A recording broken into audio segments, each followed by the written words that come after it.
Hey guys, welcome back to the channel, and today we're going to be reacting to EBU Televote review. What should they look for? Eurovision 2026. Martin Green, the director of the Eurovision Song Contest, has just released a letter saying that the EBU is going to do an investigation into the televote system in Eurovision. In this video, I'm going to talk about why that's happening and also what I would like to see them check so we can ascertain whether or not the televote system is being abused. Let's kiki. Hi, my name is Tom. I'm an Irish Eurovision analyst, and you can find all of this stuff on my Eurovision channel. So yesterday, Martin Green, the director of Eurovision, released this letter. I'm not going to read out the whole thing. You can pause now if you want to read it. But this key part at the end, I will read out because it's relevant to this video. Alongside the discussions of the reference group, one aspect the EBU will be looking at is the promotion of our acts by their delegations and associated parties. Such promotion is allowed. This is not against the rules yet. Under our rules and acts to celebrate the artists, increase their profile and launch future careers. It's very much part of the music industry, but we want to ensure that such promotion is not disproportionately affecting the natural mobilization of communities and diasporas we see in all entertainment audience voting. That's the first part. Second part, another example is the number of votes we allow per person, 20 per payment method. This is designed to ensure that audiences of all ages can vote for more than one of their favorite songs, and there's no current evidence that it disproportionately affects the final result. I tend to disagree, but let's keep going. But the question has been asked, and so we will look at it. I think this is a huge improvement. This is good communication from the EBU. Obviously, they want to do like a proper investigation. It's only been a couple of days since the contest. I'm happy with this. Some people reacted quite poorly to this, but this is much more communication than we're getting last year. First of all, let's talk about why is there this suspicion of the televote potentially being misused. So this year, the televote was won by Yuval from Israel singing New Day Will Rise, which is a pop ballad. Last year, Israel came second in the televote with Hurricane, which was also a pop ballad. Both of these songs got absolutely gigantic televotes, wow, particularly in Western the Europe. points are so different. This is it's this year. Last year. It just kind of shows that this year there was more in the field. People like more random stuff. Whereas last year, like it's like really heavy focus. Yeah. Because That's good. Or pop ballads. Both of these songs got absolutely gigantic televotes, particularly in Western Europe, where there were a lot of televote 12s. Historically, we don't see that pop ballads do that well in the televote. It's not the typical televote song we see with like Cha Cha Cha, Rim Tim Taggy Dim, Shum, Måneskin, big, fun, energetic songs that have a very distinct point of view. The last one, what was the last one? Goa. It's a Ukraine, I think 2021. Oh. Of the televote, it's super rare to get a pop ballad in there. Baba Pravi's Voila is chanson. It's not a pop ballad. Duncan Lawrence's Arcade in 2019 for the Netherlands is a pop ballad, but that's also the second most commercially successful song in Eurovision history. Got over 1 billion streams, the second largest amount of streams only behind Snap. And that didn't even win the televote. So arguably the most successful commercial pop ballad in Eurovision history came third in the televote, and then Israel are coming first and second with their pop ballads, despite them being weaker, I think objectively weaker songs. If you think that they're better than Arcade, I don't know how to help you. I think you might be a little... That was an interesting chart. Hold up. Most streamed daily chart on the 19th. Israel is number 15th.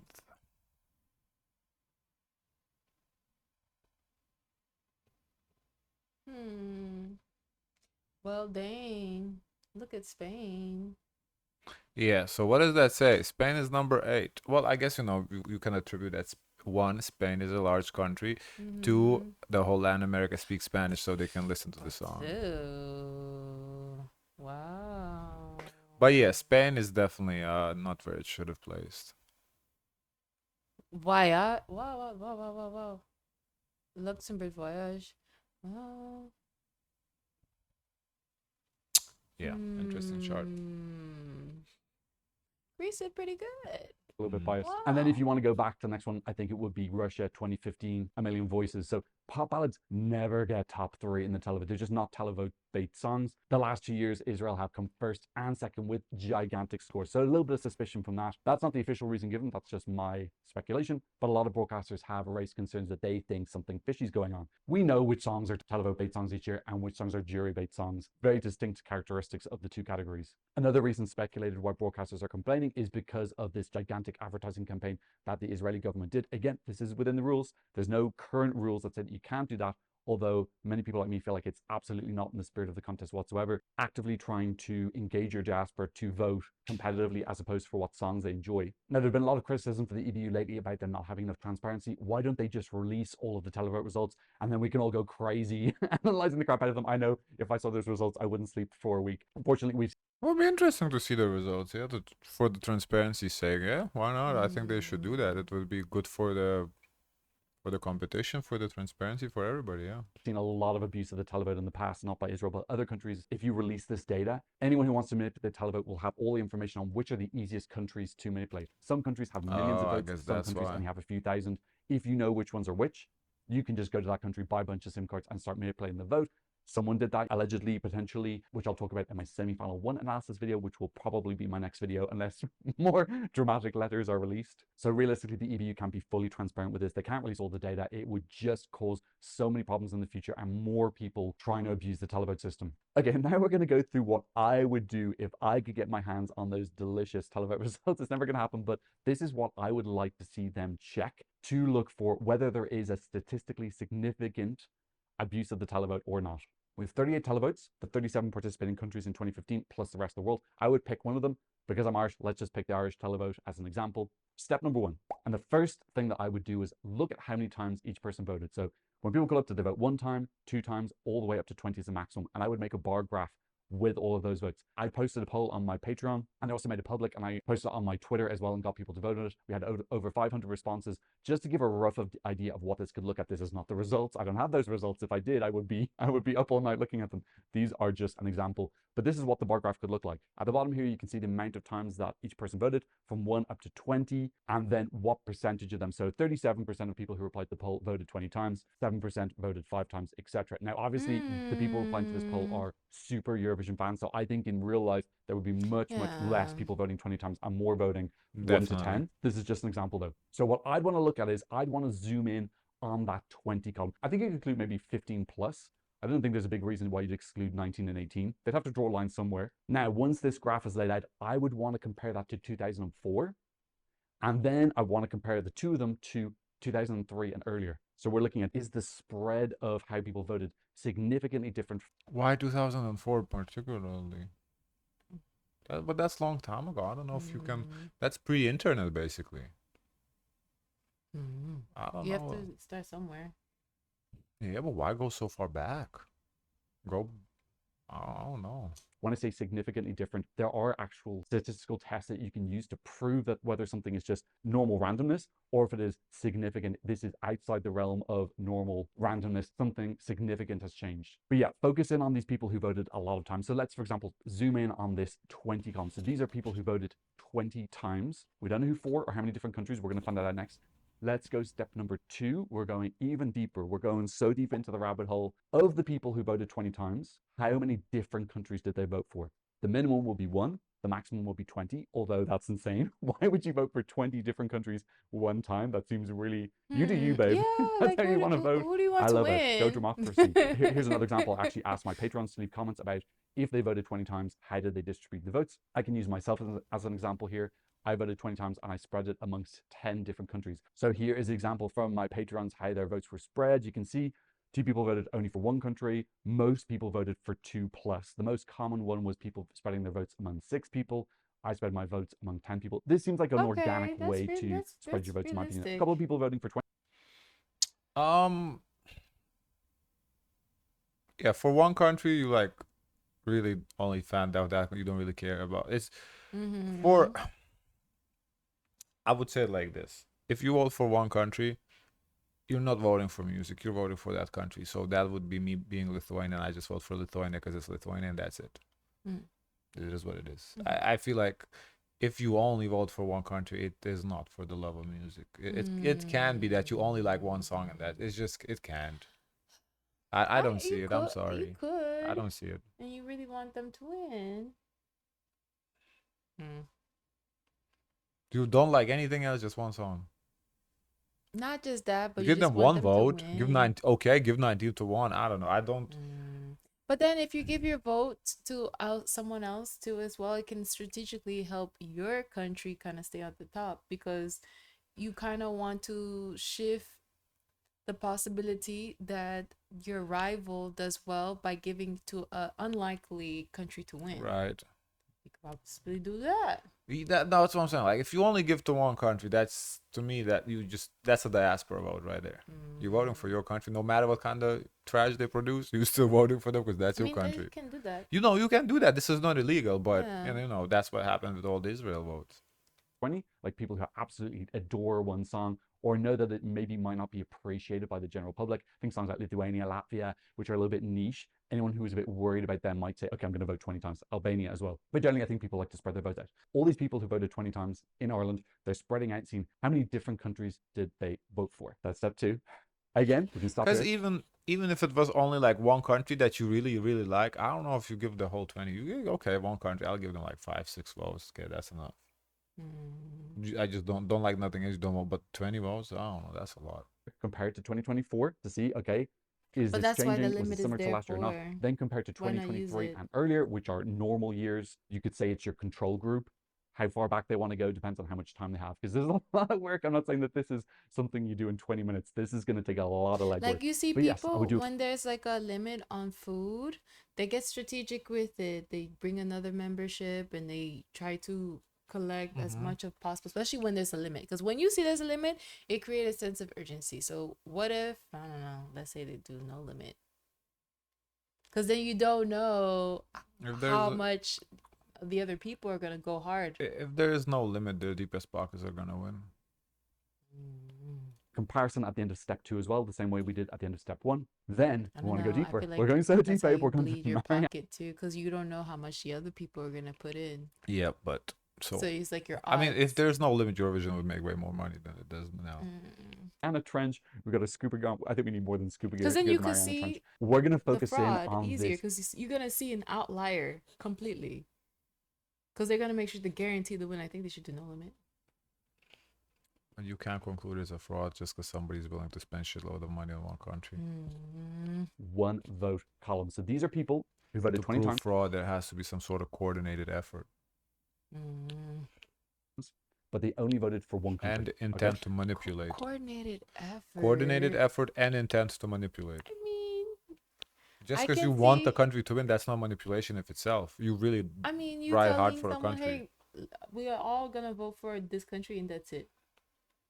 Okay, that's part of it. That's good, but that now you prove intent to manipulate, not just wanting to win. Okay, this is hard to prove. It's hard to fraud is always hard to prove. It's not easy thing to prove, and that's why I urge people to be cautious before accusing Israel, because it doesn't look good. I'm not saying it looks good for Israel, but we don't really have any proof. So Hopefully you're still with me. Stay with me, babe. Don't lose concentration. So step number 3. Don't worry, this is the last step. I would want to do a final bar chart of the people who voted 20 times for one country. Which country was that? Very simple chart going from A to Z. So for this one, I just used a random number generator between 1 and 26 to just give you an example of what this could look like. Obviously, the real graph will have much more big highs and lows, but this is what I think the EBU should be looking at.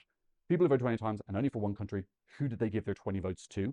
Compare that to 2024, make that into like a small group, 2024 and 2025, and then compare that to 2023 and earlier, which is the control. And what I think they should be looking for is a huge spike in people giving 20 votes to Israel. This will help them determine, did something actually happen? Maybe Israel just got a lot of organic votes from many, many people, but maybe this advertising campaign worked and we'll see a huge uptick in people voting 20 times for Israel, and that was the only country that they voted for. Again, very, very strange that Ireland gave 10 televote points to Israel, considering that Ireland is one of the most, if not the most, pro-Palestine country in the whole of Europe. And this is the second year in a row that we've given you 10 televote points. But the way the televote...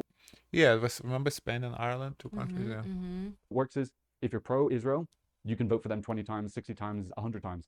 If you're against Israel, there's nothing you can do. There's no pro-Palestine candidate. There might have been last year with Bashar Murad, who it appeared was going to win Samba Kepning, but then stuff happened and he didn't because of their golden final, which was a very unusual occurrence that happened. This isn't a yes-no poll. This is 26 options. If you're against Israel, you're spread amongst 25 options, whereas if you're for Israel, you only have 1. So it gives this distorted view that Israel does well. It means that people are supporting them when actually pro-Palestinian people don't have a way to make their opinion known. Now, that example was just for one country, Ireland. I think they would have to do that for all 38 televotes, the 37 countries plus the rest of the world. But I think a particular focus on countries that gave Israel high televote points, although they could split them into two groups and analyze the groups that gave Israel high televote points and compare them to the countries that didn't. That's another thing that they could potentially do. I'm very curious as well. Do you have any ideas what you think they should look at? Some of you are total stats but the thing is, buffs. if you get That's it why I love you. wrong, So you can leave a what comment would be the down below. repercussion of falsely accusing a country of, scamming? Repercussion? There's no repercussions, it's free. I mean, this is bad PR. This is every time. It does look bad. It looks bad. There's no repercussions of falsely accusing Israel. What is Israel going to do? Try you in an international court for slander? No, but still, if you can think of a spicier way to check this out. But this is the type of thing that I would like to see them do. Again, they can do it fully transparency because unfortunately there are people who will abuse this information from all countries around Europe if they find it out, unfortunately. But yeah, if the EBU needs any help looking at these numbers, I volunteer as tribute. So if they did do a thorough investigation like that, one potential outcome is they find that Israel did push the limits of the rules. Again, didn't do anything against the rules, but really just push the limits of what is allowed, and also against the spirit of the contest. It's not meant to be this hyper competitive thing when you're meant to rile up your diaspora. It's meant to be like a little bit of fun, casual contest to find out what your favorite song is. That's the point of the televote. It's meant to unite Europe, despite us all being from different backgrounds. But, I get what he's saying, but at the end of the day, Israel doing what they are allegedly doing, it brings Eurovision money. Why would they say, okay, yeah, we can't do that no more? That would directly affect their pocket. Yeah, but why would they do that? The credibility, the stain.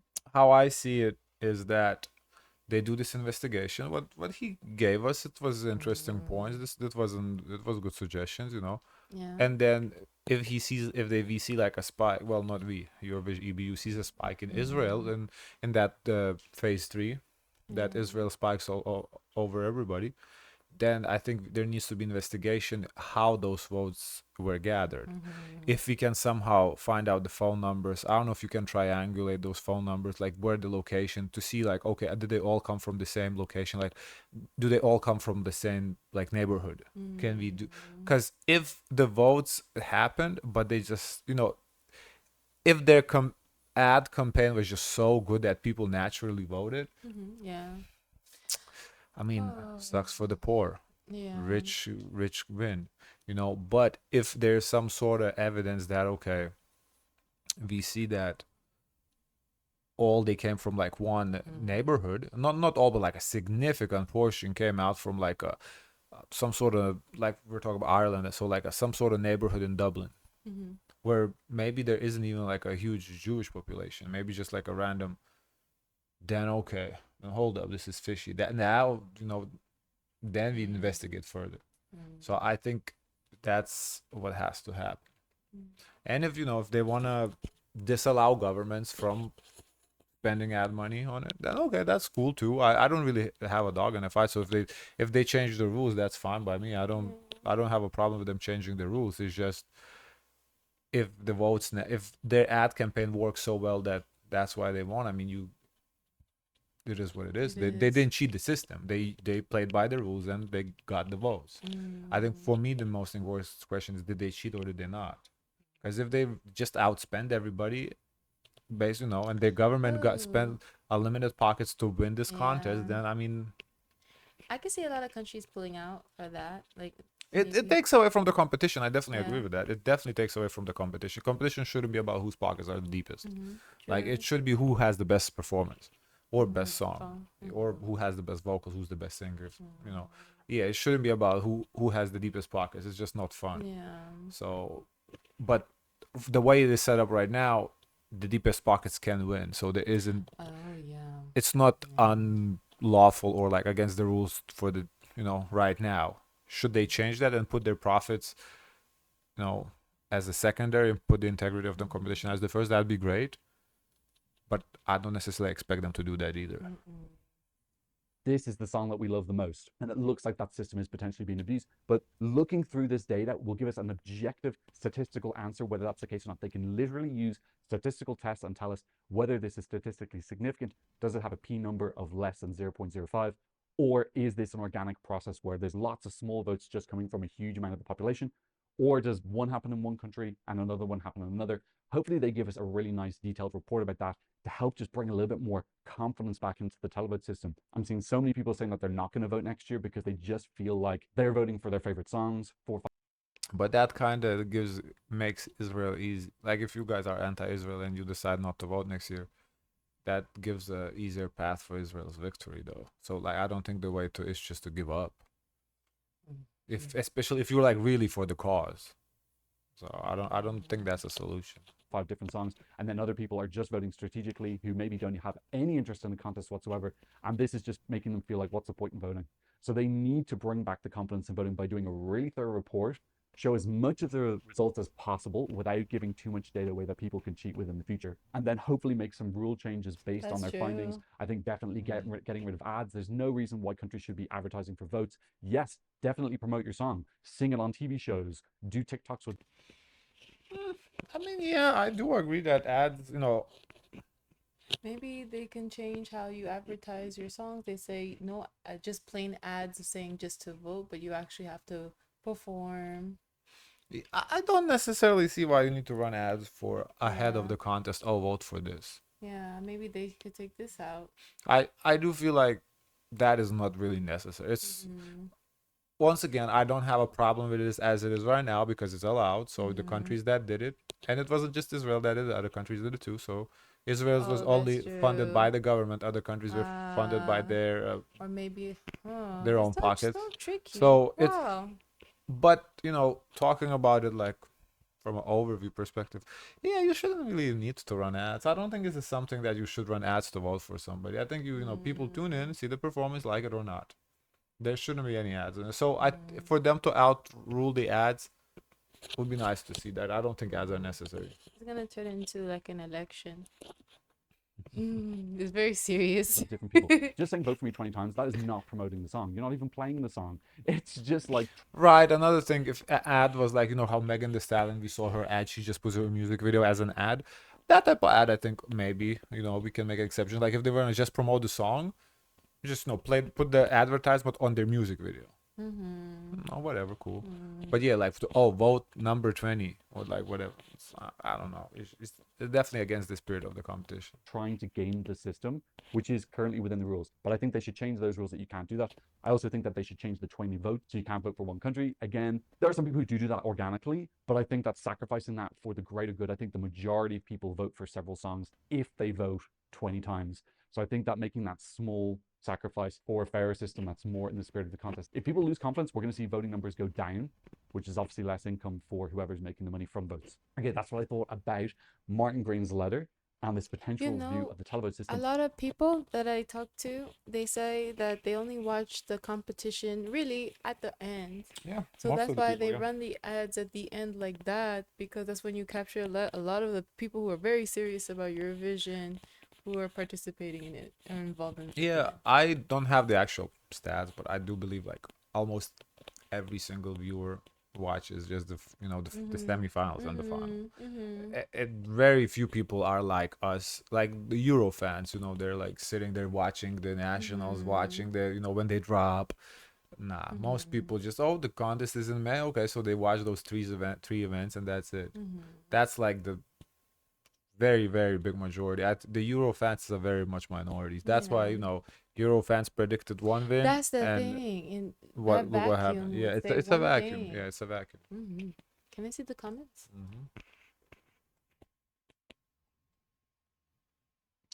Something I've seen people bring up is that in the countries that didn't give any points to Israel, there are much stricter regulations on what makes you eligible to vote. Stricter verification, needing an ID or a debit card is just also very interesting. This is like election. Yep, like an election. I would like to, verify identity that it's one per person, not per card, because that also allows you can buy a bunch of prepaid debit cards. That's a lot of effort. So but I don't know how implementable that is to verify by ID. That's like almost like voting. It's like, okay, it's too much. Maybe, I don't know. The one good thing about this year's vote, in my opinion, is that it's really changed people's perception of the jury vote after 2 years of the fan fave not winning. they're necessary, even if you have a lot of grievances with them and how they are stuff. You know, what's interesting is this, aside from like, we have like game shows here in America where the public decides by themselves, and then other shows where only a jury decides. This is the only like a show or a competition I know that it includes both aspects, which is truly, truly very complicated. I don't think you can make everyone happy. Wow. Guys, of course, let us know your thoughts. Don't forget to like, comment, and subscribe. Join the Discord, and as always, share as much kindness as possible.